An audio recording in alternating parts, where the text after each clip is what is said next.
अधिकार हो तुम्हारा, अपनत्व मेरी जाए अधिकार हो तुम्हारा। मेरी जो वासनाएं, मेरी उत्तेजनाएं, सब पे मेरे भगवन अधिकार हो तुम्हारा। चिंता जो मुझ में उपजे, क्रिया जो मुझसे होवे, हर एक पर ही अधिकार हो तुम्हारा। मेरी यह बेनती है दर पर तुम्हारे आकर, हर हाल में ही भगवन अधिकार हो तुम्हारा। कितनी दुर्लभ, कितनी सुंदर, कितनी हितकर, कितनी रक्षाकारी, कितनी कल्याणकारी और कितनी उच्च रस से भर देने वाली कामना है। ऐसी कामना करोड़ों मनुष्यों में किसी किसी में पैदा होती है। और किसी ऐसे अस्तित्व के प्रति जो भगवान देवात्मा श्री का हो, जो अद्वितीय हो, जिसके साथ जुड़कर, जिसको अपने हृदय पर संपूर्ण अधिकार देकर हमारे जीवन के सब पक्षों में हमारे शुभ का, हमारे हित का द्वार सदा सदा के लिए खुला रह सकता है। हमारा वो हित हो सकता है जिसकी हम कल्पना भी नहीं कर सकते, हमारी कल्पनाओं से भी कहीं ज्यादा ऊंचा। ऐसी कामना जो है किसी हृदय से निकले जिससे, वो बहुत ही सौभाग्यवान है। और श्रद्धेय श्रीमान देवर सिंह जी, जो रुड़की में इंजीनियरिंग करने गए थे, वहां से उन्होंने इंजीनियरिंग की, सरकारी जॉब में आ गए, सरकारी विभाग में अमृतसर में जॉब करते थे, इंजीनियर थे। और जब वो रुड़की में पढ़ रहे थे तो पढ़ते पढ़ते उनको भगवान देवात्मा के श्री चरणों के साथ जुड़ने का सौभाग्य मिला। श्रद्धेय श्रीमान जी के मुख्य अध्यापक थे सरदार साहब श्रीमान जमीर सिंह जी। उनके माध्यम से श्रीमान जी को भगवान के श्री चरणों में आने का सौभाग्य मिला। रुड़की पढ़ते पढ़ते तो वहां पे सभाएं कराने लग गए। देखिए कि कोई जीवन कितना कितना कमाल का होता है। कितना होनहार विरवान के होत चीकने पात, जो महान व्यक्तित्व होते हैं तो बचपन से ही उनके लक्षण जो है वो दिखाई देने लग जाते हैं। तो श्रीमान जी ने वहां से समझिए अपनी धर्म यात्रा शुरू की। एक स्टूडेंट होने के नाते स्कूल से ही, और धीरे धीरे विकास करते करते कहाँ पहुंच गए। भगवान देवात्मा ने उन्हें भव्य शब्दों से सुशोभित किया। व्रती कर्मचारी के श्रद्धेय श्रीमान जी जो है ये व्रती कर्मचारी हैं। इन्होंने व्रत लिया हुआ है, यानी कोई जैसे कहते हैं ना भीषण प्रतिज्ञा की हुई है, प्रतिज्ञाबद्ध होकर। तो श्रीमान जी ने जो अपने जीवन से प्रचार किया, जो अपने परिशोधों से प्रचार किया, जो अपने साधनों से प्रचार किया, जो उन्होंने समर्पण से प्रचार किया, और जो उन्होंने अपनी लेखनी से प्रचार किया, जो अपने उपदेशों से प्रचार किया, बहुत ही सुंदर, बहुत भव्य है। धर्म जगत में मील का पत्थर है।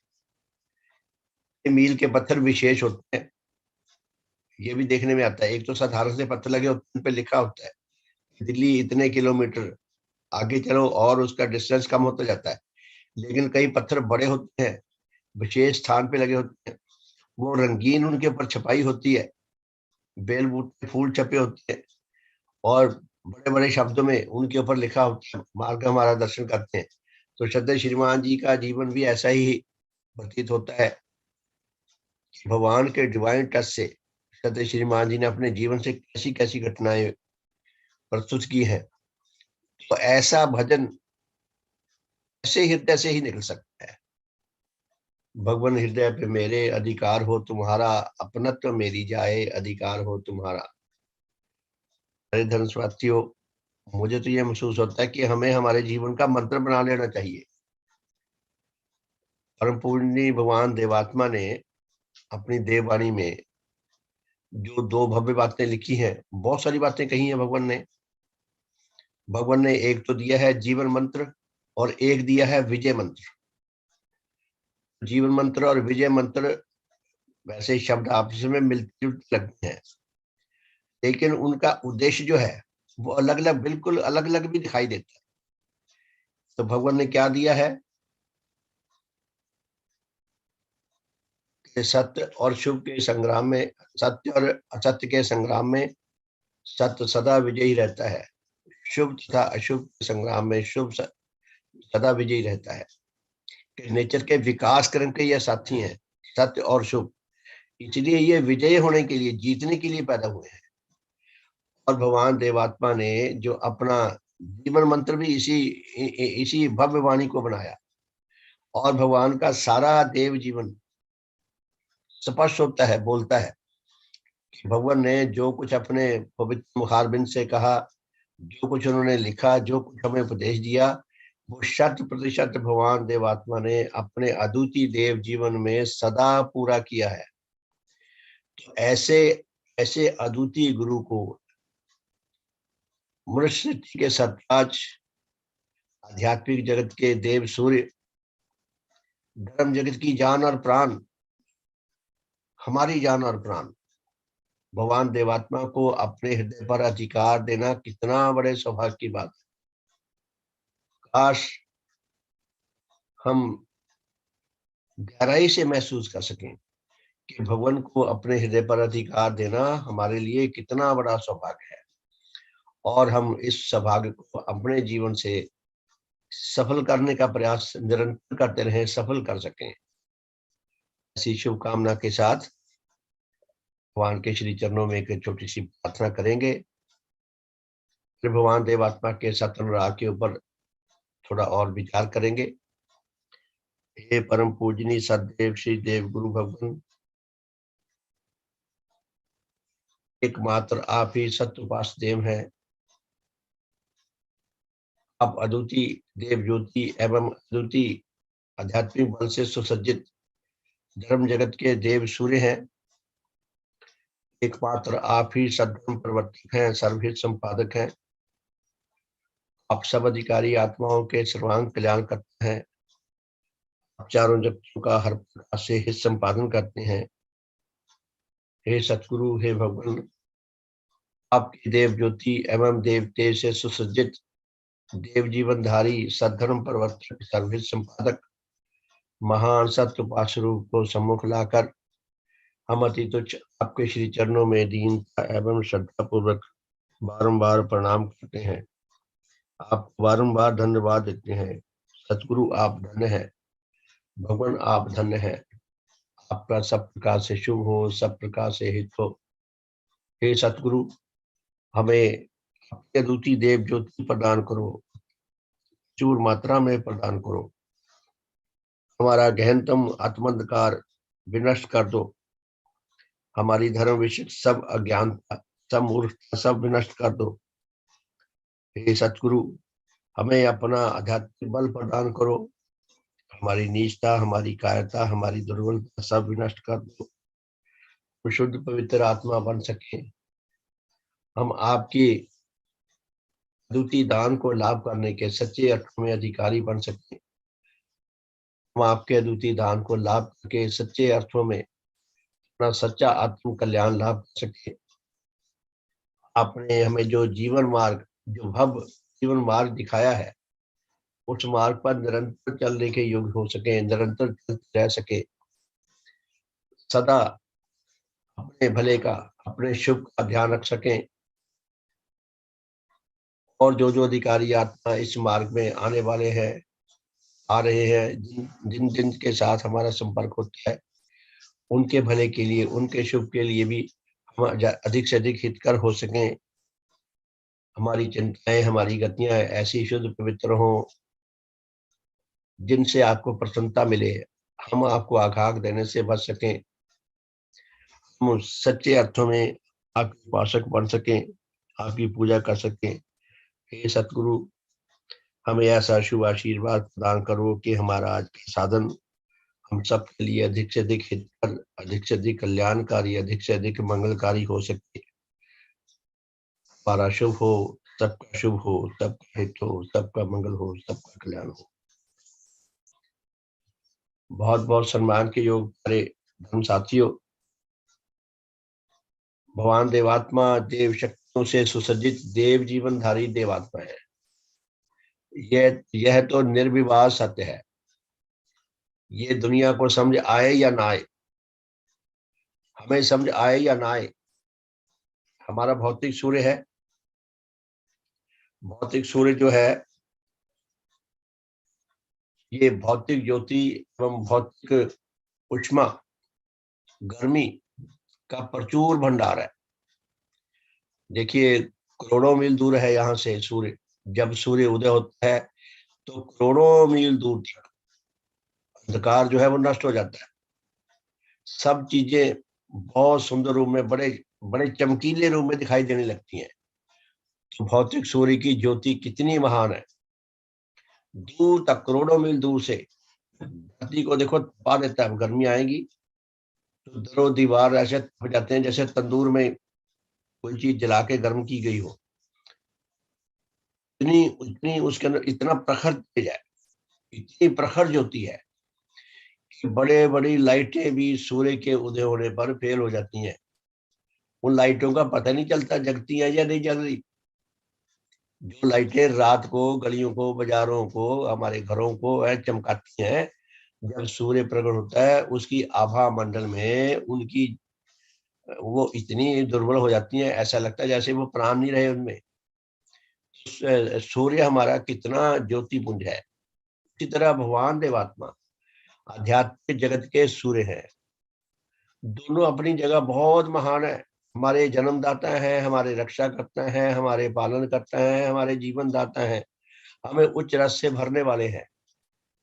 हमें इस बात की समझ आए या ना आए, लेकिन ये के सत्य है कि नेचर में जो भगवान देवात्मा का स्थान है तो सूर्य के रूप में, और जो हमारे भौतिक सूर्य का स्थान है, जो और लाखों करोड़ों जितने अलग अलग आकाश गंगाओं में सूर्य हैं, उनका जो नेचर में स्थान है वो महान है, वो अद्वितीय है।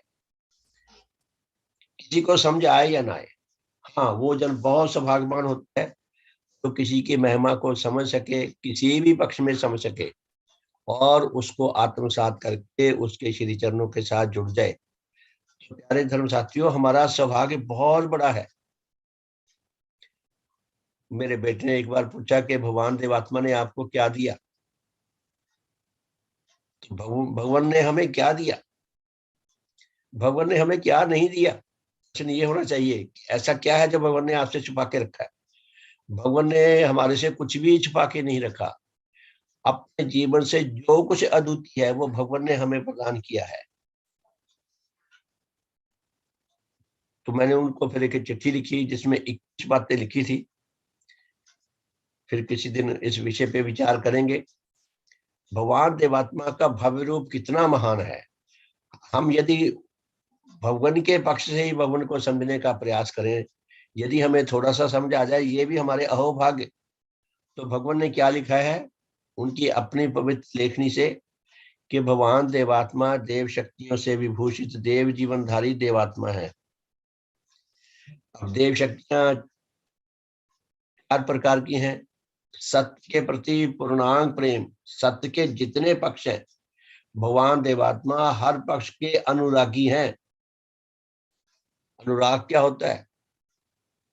अनुराग ऐसा प्रेम, प्रेम का वो स्तर जहां से पीछे नहीं आ सकता। अनुरागी समय के साथ साथ उसका प्रेम और बढ़ता जाता है, और बढ़ता जाता है, और प्रगाढ़ होता जाता है।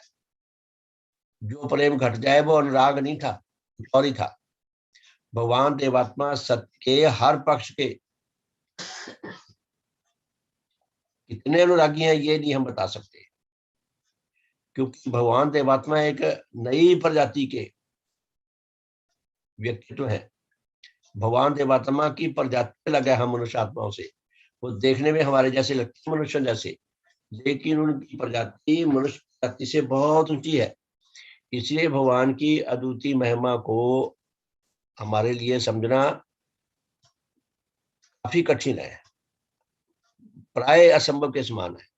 हाँ, यदि हमें एक बात समझ आता है, ये भी बहुत बड़ी उपलब्धि है हमारे लिए कि भगवान के साथ जुड़े रहकर हमारे जीवन का हर पक्ष में बहुत भला होता है, हमें बहुत अपूर्व सुख मिलता है, हमें उच्च सुख मिलते हैं, हमारे जीवन की रक्षा होती है, विकास होता है।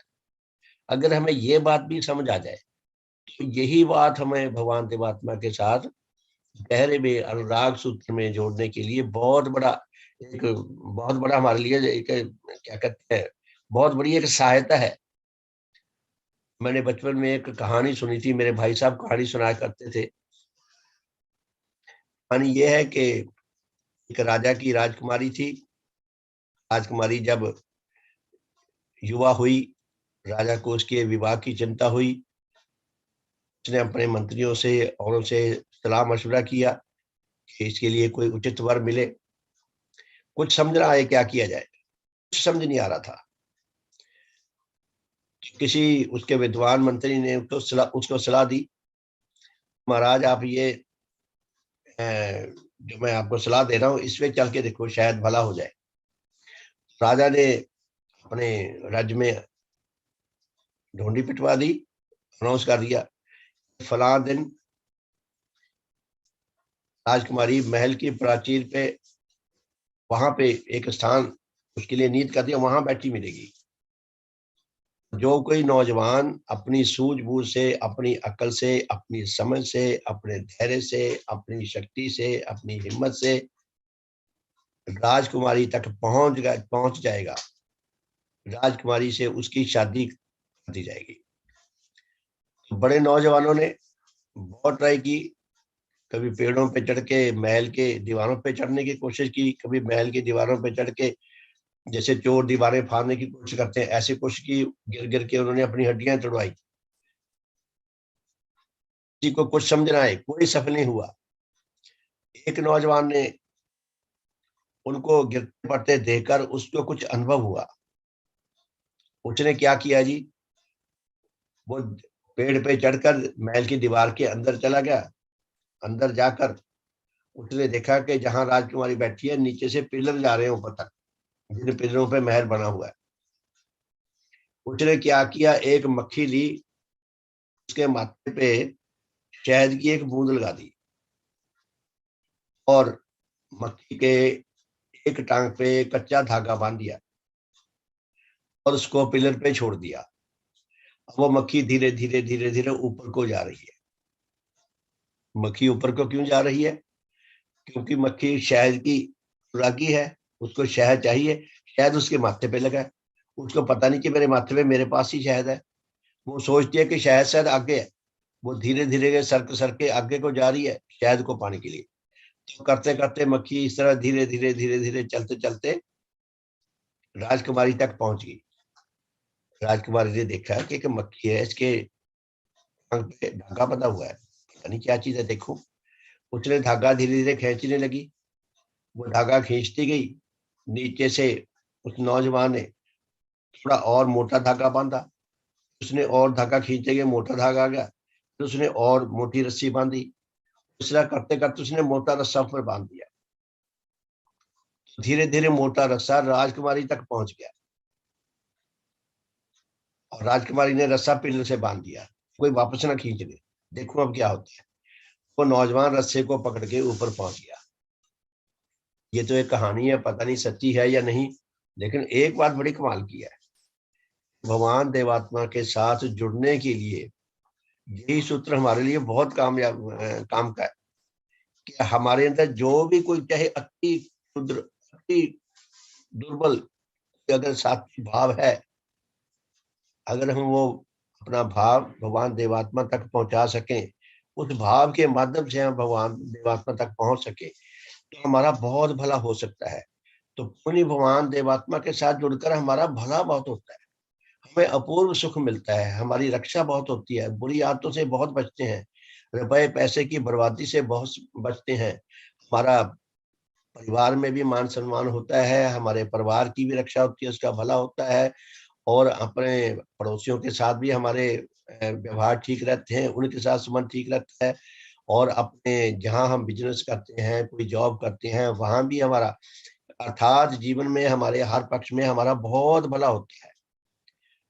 तो भगवान देवात्मा ने उन्होंने अपने सत्यानुराग के 8 अंगों का उल्लेख किया है अपनी जीवन गाथा में। कल हमने 6 पढ़े थे, मैं जल्दी जल्दी फिर से पढ़ता हूँ। भगवान देवात्मा ने जो सत्य के 8 पक्ष बताए हैं, भगवान देवात्मा सबके गहरे में अनुरागी हैं। भगवान देवात्मा पीछे नहीं जा सकते वहां से। पहला है सत्य भाषण अनुराग। भगवान देवात्मा सत्य बोलने के अनुरागी थे, हर स्थिति में सत्य बोलना है। दूसरा उसका पक्ष है सत्य अनुराग का सत्य स्पष्ट कथन अनुराग, कि सत्य को इतना साफ शब्दों में बोलो कि सुनने वालों को किसी किस्म का भ्रम ना हो जाए। आपने कुछ कहा, दूसरे ने कुछ समझ लिया, ऐसा ना हो जाए। इतना स्पष्ट बोलो, इतना सरल शब्दों में बोलो, इतना साफ नियत से बोलो, इतना अगर रिपीट भी करना पड़े किसी को समझाने के लिए तो भी कहते हैं रिपीट करके भी बोलो, ताकि उस वो बात वैसे ही पहुंच जाए जैसे हमारे अपने मन में है। स्पष्ट कथन अनुराग। आमतौर पे नेता लोग क्या करते हैं, सारी दुनिया मिथ्या की अनुरागी है, नेता तो सबसे ज्यादा मिथ्या के अनुरागी है। उन्होंने अपनी गद्दी बना के रखने के लिए जितना जितना अधिक से अधिक झूठ होता है उसका दबा के प्रचार करते हैं, दबा के बोलते हैं झूठ। और अगर कोई झूठ बोलना में उनको विवशता लगे तो गोलमोल करके बोलते हैं, बोलेंगे झूठ, खूब झूठ बोलेंगे, लेकिन ऊपर से उसके ऊपर मलम्मा, जैसे वो कुनीन की गोली को चीनी की कोटिंग की होती है ना, इस तरह वो ऐसा मलम्मा चढ़ा देंगे देखने वाले को सत्य लगे। भगवान सत्य के अनुरागी हैं। दूसरा है सत्य स्पष्ट कथन के, बार बार रिपीटली कह के किसी को कोई भ्रम ना रह जाए किसी बात को समझने में। तीसरा पक्ष है सत्य अनुराग का सत्य ज्ञान अनुपार्जन अनुराग। भगवान देवात्मा सत्य ज्ञान को जानना चाहते हैं, समझना चाहते हैं, इकट्ठा करते हैं, संचित करते हैं। हम लोग क्या करते हैं, कुछ भी किसी ने कह दिया उसी में उलझे रहते हैं। धर्म के नाम पे भी बहुत कुछ मिथ्या है जो हम ढूंढते रहते हैं, हम उसको सत्य समझते रहते हैं। सत्य ग्रहण अनुराग पहला है। तीसरा है सत्य उपार्जन अनुराग, सत्य ग्रहण, सत्य शिक्षा को संचित करना, अपनी आत्मा में संचित करना। और चौथा है सत्य ग्रहण अनुराग, सच्चाई को अपने जीवन में उतारना। जितने भी पक्ष के में सच्चाई है, भगवान ने हर पक्ष में जो सत्य है, और सत्य बहुत सारी बुरी बातें भी हैं, यहाँ हमें ये जानना भी बहुत आवश्यक है कि भगवान ने उस सत्य को ग्रहण किया है, अपने जीवन में उसी सत्य को उतारा है जो धर्म मूलक सत्य है, जिस सत्य के अपनाने से धर्म के सत्य ज्ञान स्थापित होता है, जिस सत्य के अपनाने से धर्म मूलक शुभ सत्य स्थापित होती है, जिस सत्य के अपनाने से आध्यात्मिक सुंदरता स्थापित होती है। भगवान का जो सत्य ग्रहण अनुराग है वो इस विषय में है। झूठी बातों को हम ग्रहण नहीं कर सकते, हमें बता दीजिए मैं झूठ बता रहा हूँ आपको, लेकिन हम इससे चलेंगे हमारा काम हो जाएगा ना, ऐसा नहीं है। भगवान ऐसा कभी नहीं कर सकते थे। फिर पांचवी बात है सत्य प्रतिज्ञा पालन अनुराग। ये भी उसी सिद्धांत पे, धर्म के सिद्धांत पे, धर्म के आधार पे जो हमने प्रतिज्ञा की है वो सच्ची होनी चाहिए, वो सबके लिए हितकर होनी चाहिए, वो आध्यात्मिक सौंदर्य को स्थापित करने वाली होनी चाहिए। भगवान ऐसी प्रतिज्ञा जो इसके विपरीत हो, जब हमें पता लग जाए, भगवान ने हमें अथॉरिटी दी है कि तुम उस प्रतिज्ञा को तोड़ दो। तुम्हारे से अगर किसी ने धोखा करा के भ्रम में रख या अनजाने में अज्ञानता में प्रतिज्ञा कोई ऐसी कर बैठे जो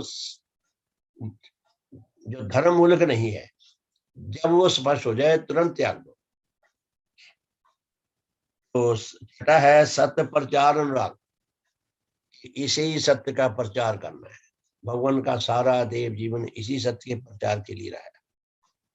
भगवान ने अपनी वसीयत में लिखा है मेरे मिशन में जो कुछ भी है, जितने भी स्कूल हैं, कॉलेजेस हैं, जितने भी और संस्थाएं हैं, वृद्ध आश्रम है, नारी आश्रम है, जो कुछ भी है, जितना भी रुपया पैसा है, और जो कुछ भी, जितने भी सेवक हैं, जितने भी कर्मचारी हैं, सारी काउंसिल है, जो कुछ भी है भगवान के मिशन में, वो सब भगवान के अद्वितीय देव जीवन के प्रचार में है। भगवान का देव जीवन ही सत्य धर्म है। कई बार हम बड़े कंफ्यूजन में पड़ जाते हैं, अपने जीवन का प्रचार कर रहे हैं। भगवान देवात्मा का देव जीवन ही सत्य धर्म है। तो सत्य धर्म के प्रचार में, अर्थात भगवान देवात्मा के अद्वितीय देव जीवन के प्रचार के लिए है। सातवां, दो कल रह गए थे। सातवां जो है सत्य अनुराग का पक्ष, वो है सत्य समर्थन अनुराग, यानी कि जो धर्म मूल का सत्य है उसके प्रबल समर्थक के रूप में डटकर खड़े हो जाओ।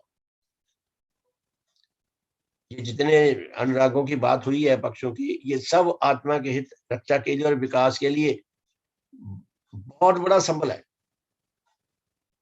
सत्य समर्थन अनुराग, अपने जीवन से धर्म मूलक सत्य का समर्थन करना। और आठवां तो सबसे ज्यादा कमाल का है। भगवान क्या फरमाते हैं? धर्म विषय का सत्य अन्वेषण अनुराग। धर्म का मामला दुनिया में सबसे पेचीदा मामला है। मेरे एक मित्र को मैं पिछले लगभग 30 साल से बातें करता आ रहा हूँ भगवान की शिक्षा के बारे में। अभी पिछले साल ही उन्होंने कान पकड़ लिए, कहते भाई धर्म का मामला बहुत जटिल है, बड़ा कंफ्यूजिंग है ये सब्जेक्ट, भाई कोई नहीं समझ सकता।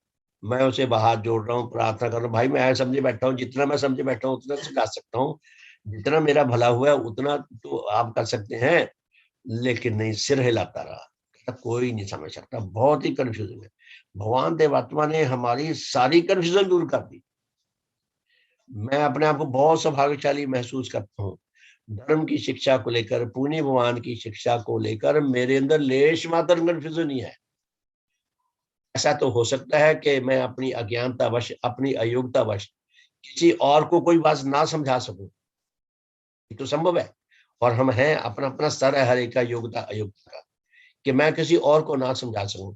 लेकिन जहां तक मेरे अपने समझने की बात, मुझे भगवान देवात्मा की शिक्षा इतनी प्यारी लगती है, इतनी सुंदर लगती है, इतनी भव्य लगती है कि भगवान की शिक्षा को लेकर, धर्म की शिक्षा को लेकर मेरे अंदर लेश मात्र कंफ्यूजन नहीं रहा। कितना बड़ा वरदान दे दिया परम पूज्य भगवान देवात्मा ने। आप देखिए, भगवान देवात्मा जो धर्म जगत के अदूत ही है, जो सदा सदा के लिए धर्म जगत के सूर्य हैं, सदा सदा के लिए सूर्य रहेंगे, जो धर्म जगत के सदा सदा के लिए मुखिया रहेंगे, उन भगवान देवात्मा ने अपने जीवन से एक बड़े कमाल की गजल लिखी है। आपने सुन भी रखी होगी, नए जन हो जिनको ना, जिन्होंने ना सुनी हो सुने। मैंने उस गजल को अपने शब्दों में ढाला है। भगवान के प्रति मेरा विश्वास गहरा कैसे हो, उस विश्वास को गहरा करने के लिए पहले भगवान के शब्दों में, जो भगवान ने गजल कही है, भगवान ने क्या फरमाया है? यहाँ देवराज आएगा मुझको यकीन है, देवत ही फतेह पाएगा मुझको यकीन है। भगवान कहते हैं कि दुनिया में देवराज आएगा। ये शब्द भी हमारे मन में कंफ्यूजन बड़ी पैदा करता है। जैसे कोई राजा महाराजा दूसरे राजाओं को जीत लेते थे, उनकी जमीन जायदाद दबा लेते थे। जैसे पाकिस्तान, चीन हमारे पीछे पड़े हुए हैं और देशों के पीछे पड़े हैं, जिसका जो जो दबा सकते हैं दबा लें। ये ऐसा देवराज नहीं है।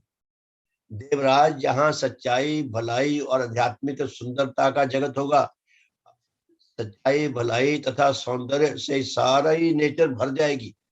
भगवान कहते हैं वो व्यवस्था नेचर में आएगी।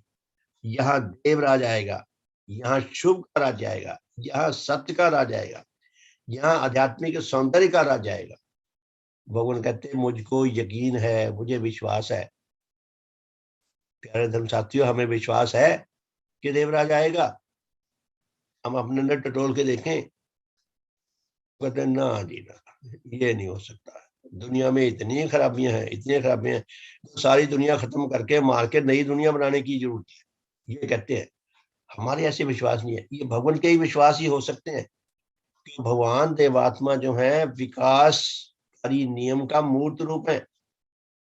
नियम दिखाई नहीं देते, नियम शक्तिमय होते। भगवान उस नियम का स्थूल रूप है, हम यूं कह सकते हैं। कोई कहे मुझे विकासकारी नियम दिखाओ, भगवान देवात्मा की छवि को देख लो, उनके अद्वितीय देव जीवन को देख लो, उनकी अद्वितीय शिक्षा को देख लो, उनके आदर्श को देख लो, जो उन्होंने अपने जीवन से आदर्श जीवन जीकर दिखाया हमें, उसको देख लो। हमें थोड़ा सा समझ आ सकता है कि भगवान देवात्मा का देव रूप क्या है। ऐसा अद्वितीय विश्वास केवल देवात्मा का हो सकता है और किसी का नहीं हो सकता। हम सब जो है आधे अधूरे आत्मंधकारग्रस्त आत्मिक अंगों, जिनके अंग बिगड़े हुए हैं, हम नीच सुखनाकी है, नीच घृणाकानी है, हमारा ये विश्वास नहीं हो सकता। ये भगवान का ही विश्वास हो सकता है। तो भगवान क्या फरमाते हैं, यहाँ देवराज आएगा, मुझको यकीन है, देवत्व ही फतेह पाएगा। अंत में सत्य मूलक शुभ की जीत होगी, सत्य मूलक शुभ ही पूरी दुनिया में फैल जाएगा। अब देखें, विज्ञान ने हमारे जीवन में प्राय प्रत्येक पक्ष में, शायद ही कोई पक्ष अछूता रह गया हो जिसमें विज्ञान की दखल ना हो। जहां विज्ञान का दखल हुआ, जहां विज्ञान की इंटरफेरेंस हुई, वहां से पहले की जो मिथ्या धारणाएं थी, जो अज्ञानताएं थी, वो सारी उड़ गई, वो सारी उड़ गई। वो तो छोड़िए, जो सत्य थे, जो समय की रेस के साथ नहीं दौड़ सकते थे, वो भी बिछड़ गए। विज्ञान ने ही हमें विकास क्रम का ज्ञान दिया है। आज देखे कितने पुराने जो काम थे, बिजनेस थे, वो सब खत्म हो गए, नए बिजनेस आ गए। हमारा अपना विभाग में 1970 में टेलीग्राफ ऑफिस में लगा था। मुझे वहां से मुझे ऐसा लगा करता था कि ये टेलीग्राफ ऑफिस ज्यादा देर चलेंगे नहीं, और टेलीग्राफ ऑफिस को बंद हुए लगभग 20 साल हो गए। आपको पता होगा, टेलीग्राफ ऑफिस में कोई टेलीग्राम देने नहीं जाता, नई टेक्नोलॉजी आ गई। टेलीग्राफ ऑफिस पुरानी टेक्नोलॉजी है, वो इस नई टेक्नोलॉजी के साथ अपने आप को अपडेट नहीं कर सके, इस रेस में उसके साथ नहीं दौड़ सके। भगवान ने जो सतनुराग का 8वां अंग है, वो यही तो कहा है कि जो धर्म में समय समय पर संशोधन करते रहना चाहिए। जो अपने धर्म में संशोधन करके अपडेटेड नहीं होता रहेगा, वो धर्म दुनिया से पिछड़ जाएगा, वो नष्ट होने के लिए है। जो प्रजाति, जो जीव अपने आप को समय के रेस के साथ अपडेट नहीं करके रखेगा, वो नेचर के विनाश क्रम में खत्म हो जाएगा। ऐसे अद्वितीय विश्वास भगवान देवात्मा का ही हो सकता है। यहाँ देवराज आएगा, मुझको यकीन है, देवत्व ही फतेह पाएगा, मुझको यकीन है। सत्य मूलक शुभ ही जीतेगा। देवत्व जहां में आया है पापों को मारने, और जो आए वो पापियों को मारने आए। भगवान क्या कहते हैं, देवत्व आया दुनिया में। हमें देवत्व का, प्यारे साथियों, इसका शाब्दिक मीनिंग भी आना चाहिए, कोई पूछे तो बता सके। जहां देवत्व कहा, वो कहते हैं देवी देवता की बात कर रहे हैं कोई।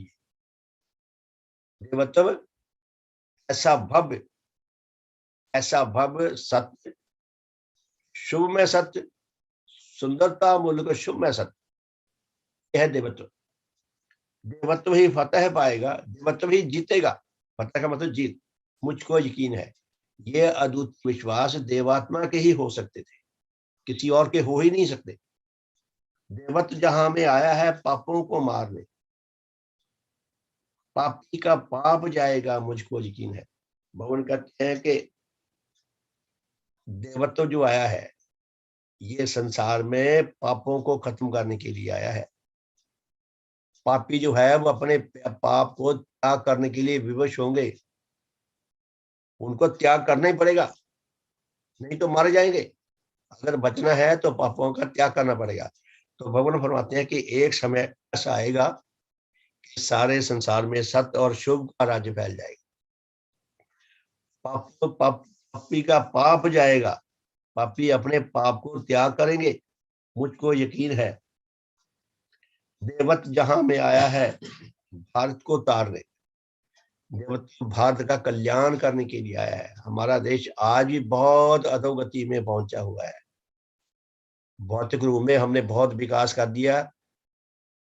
हमारे महामहिम मोदी साहब ने देश का सम्मान बहुत बढ़ाया, इसमें कोई शक नहीं। लेकिन पाप आज भी भारत भी बहुत अधोगति में है। धर्म की दृष्टि से, नैतिकता की दृष्टि से, आचरण की दृष्टि से हम बहुत अधोगति में हैं। भगवान क्या कहते हैं, देवत्व जहां में आया है भारत को उतारने, भारत का कल्याण करने। भगवान ने पहले हमारे देश को कितना सम्मान दिया है। भगवान देवात्मा हमारे देश की, भारत माता का एक उज्जवल मुख को उज्जवल करने के लिए भगवान देवात्मा का आविर्भाव अद्वितीय आविर्भाव है। भगवान देवात्मा हमारे इससे प्यारे भारत की संतान है। हमारे लिए कितने गौरव की बात है। 15 अगस्त को पिछले साल लोगों ने जैसे बधाई संदेश देते हैं, मुझे भी सौभाग्य मिला बधाई संदेश देने का। मैंने संदेश दिया कि मुझे इस बात का बहुत मैं गौरव महसूस करता हूँ, बहुत गौरवान्वित महसूस करता हूँ कि मैं उस देश में रहता हूँ जो देवात्मा का देश है। लोगों ने लाइक तो किया जो अंगूठा खड़ा करते हैं ऊपर को कि बड़ा अच्छा संदेश है, लेकिन सुखदेव जी ने जो कमेंट्स दिए, जो भगवान देवात्मा का कोई श्रद्धा मान समझ सकता है इस भव्य सत्य को, वो और नहीं कोई समझ सकता। भगवान देवात्मा इस भारत देश में पैदा हुए, इसी देश में मुझे जन्म लेने का सौभाग्य मिला। इसलिए भगवान देवात्मा की जो ठाती है, जो भगवान देवात्मा की विरासत है, मैं उसका अधिकारी हूँ। कोई बच्चा जिस परिवार में, जिस वंश में पैदा होता है, उसकी जमीन जायदाद का वो भी विरासत का वो अधिकारी होता है। भगवान देवात्मा के विज्ञान मूलक अद्वितीय सत्य धर्म के हम अधिकारी हैं, क्योंकि हमने उसी देश में जन्म लिया है जिस देश में भगवान देवात्मा का जन्म हुआ। भगवान देवात्मा हमारे आध्यात्मिक माता पिता हैं, उनकी सारी प्रॉपर्टी के हम अधिकारी हैं। भगवान की सारी प्रॉपर्टी जो है उनका अद्वितीय देव जीवन है, उनका अद्वितीय धर्म है, उनके धर्म शिक्षा है, हम उसके अधिकारी हैं। देखिए हमारा अधिकार कितना बड़ा है। देवत्व जहां में आया है भारत को तारने, भारत उद्धार पाएगा मुझको यकीन है। दुनिया परस्त लाख मुकाबिल में हो खड़े, दुनिया परस्त लोग जो केवल सुख सुविधाओं में जीते हैं, जो केवल शारीरिक स्तर पर जीते हैं, चाहे देवात्मा के विरोध करने के लिए लाखों करोड़ों आ जाएं, आखिर शिकस्त खाएंगे मुझको यकीन है। देवात्मा कहते हैं जो मेरे से टकराएगा उसको पराजित होना पड़ेगा, चाहे वो नीची जीवनधारी है चाहे वो उच्च जीवनधारी है, उसको मेरे आगे नतमस्तक होना पड़ेगा। देवात्मा जीतने के लिए पैदा हुए हैं, ये नेचर का फतवा है। देवत्व के लाने वाले हैं खादिम खुदा के खास। भगवान कहते हैं दुनिया में सत्य शुभ का राज्य लाने के लिए जो आए हैं वो मुक्ता के, वो भगवान के विशेष सेवक हैं। यहाँ खुदा कौन है, भगवान कौन है?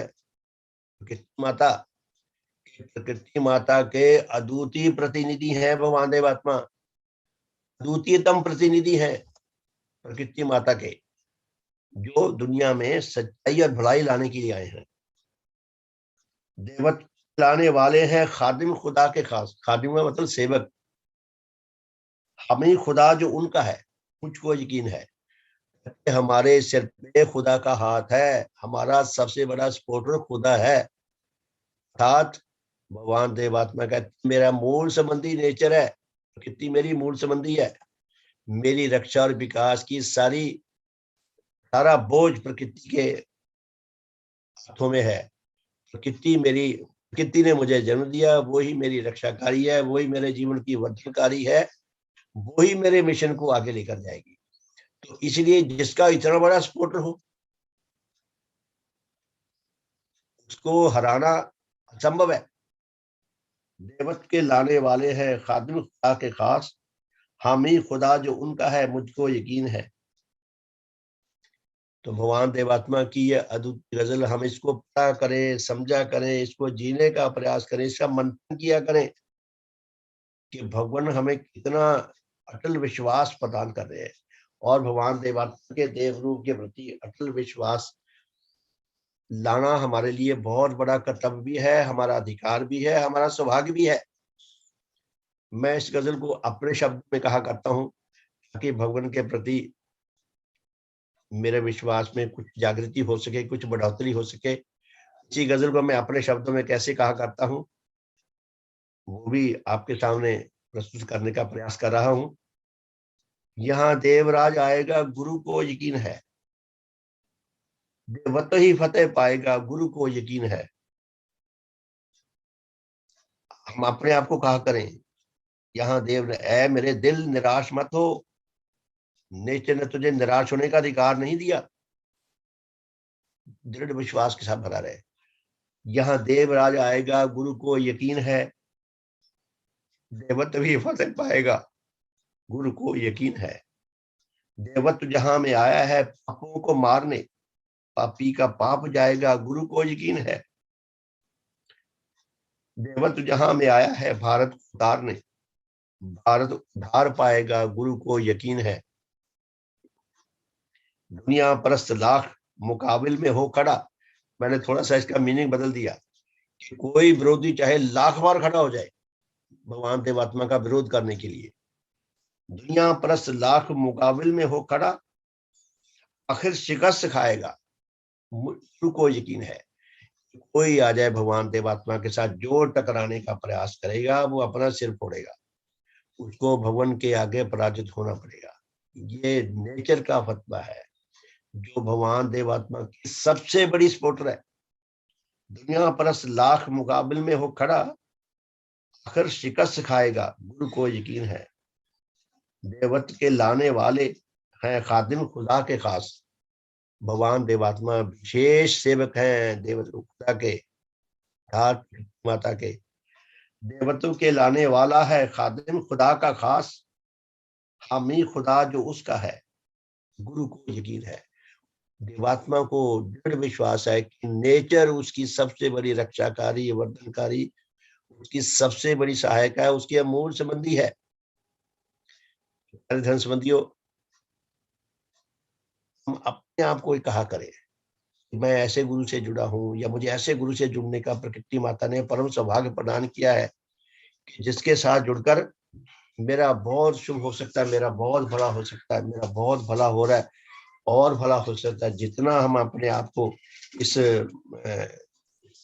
विषय में और अधिक से अधिक गहराई से जोड़ने का प्रयास करेंगे, उतना हम भगवान देवात्मा के प्रति अपने हृदय में विश्वास को गहरा करने का प्रयास करेंगे, उतना हमारा भले का मार्ग और प्रशस्त होगा।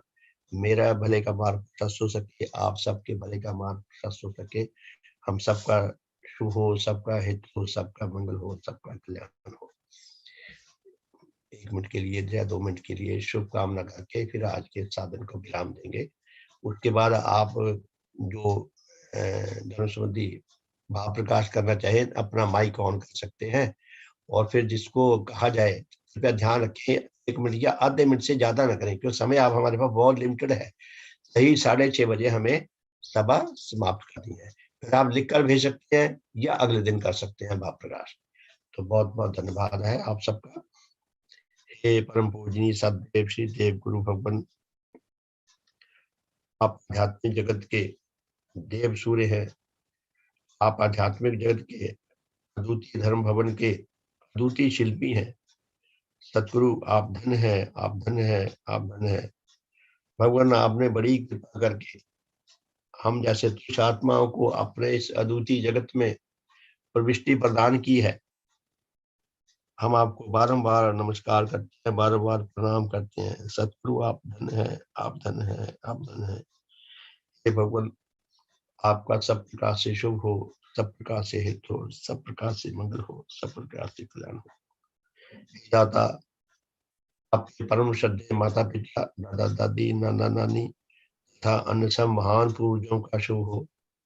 आपके सब वंशीजनों का, आपके सब सांसारिक संबंधियों का, आपके सेवक सेविकाओं का, आपके श्रद्धावानों का, आपके अनुयायियों का, आपके विश्वासियों का, आपके अनुरागियों का, हमारे इस लोकवासी तथा परलोकवासी सब धर्म संबंधियों का, उन सब वंशीजनों का, उन सब के सांसारिक संबंधियों का, उनके दोस्तों मित्रों शुभ चिंतकों का, हमारे श्रद्धेय माता पिता, दादा दादी, नाना नानी तथा अन्य सब पूर्वजों का, हमारे इस लोकवासी तथा परलोकवासी सब भाई बहनों का, उनके परिवारों का, उनके बच्चों का, उनके नाती पोतों का, हमारे सब वंशीजनों का, हमारे सब सांसारिक संबंधियों का, मनुष्य जगत का, पशु जगत का, वनस्पति जगत का, भौतिक जगत का, सबका हर प्रकार से शुभ हो, हर प्रकार से हित हो, हर प्रकार से मंगल हो, हर प्रकार से कल्याण हो।